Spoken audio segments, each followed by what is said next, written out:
বৰ্তমান ভাৰতবৰ্ষত স্বচ্ছ অভিযান চলি আছে আৰু এনেকুৱা সময়ত আপোনালোকে কাজিয়া কৰাটো উচিত নহয়। আমি সকলোৱে নিজৰ ঠাই চাফ চিকুণ কৰি ৰখাটো আমাৰ কৰ্তব্য।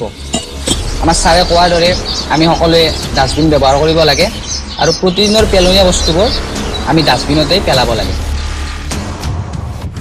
ডাঙৰ কথা সৰু কথা নহয়, নিজৰ জাগাত নিজৰ জাগাত